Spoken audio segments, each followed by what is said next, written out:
All right, folks, I want to show you some strategies for desoldering. So in case you're going along soldering something and you realize it's not in the right spot or you want to redo it somehow, these are some techniques you can try. Now, these are not foolproof.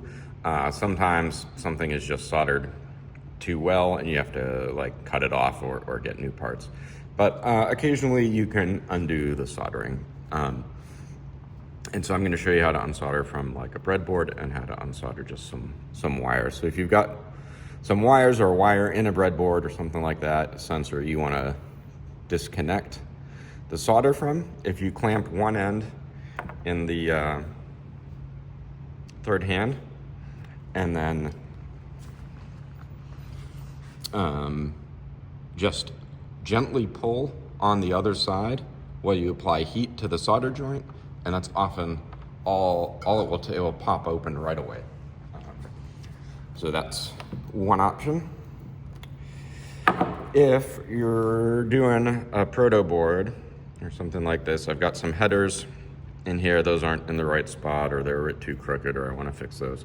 I've only soldered the two ends of this, which will make my job easier. But if I've soldered all of them, your mileage may vary, but again, you can try to use this desoldering tool. Whoa. So this is like a soldering iron, except it's got a little bit that won't focus. There we go. Little hole. And it uses a vacuum pump to suck the solder out of the joint. It does get hot like a soldering iron, so be mindful of that. The tip of this is hot. How it works is you first push the plunger down on the back. You'll hear it click and lock in place. You align the nozzle over the part you're gonna desolder, and then you push this button, which creates the vacuum and sucks the solder out. You've gotta do that every time, so each joint needs its own pump. Sometimes you might have to do a double pump, but let's see if we can do this. So I'm gonna place it over there, count 1, 2, and suction. Place it over this one, count 1, 2.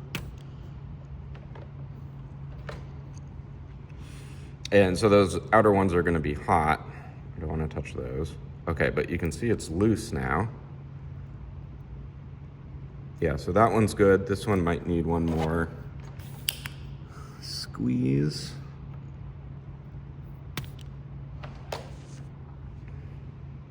And there we go. We can get our part out. So those are just 2 different ways you can try to desolder your pieces.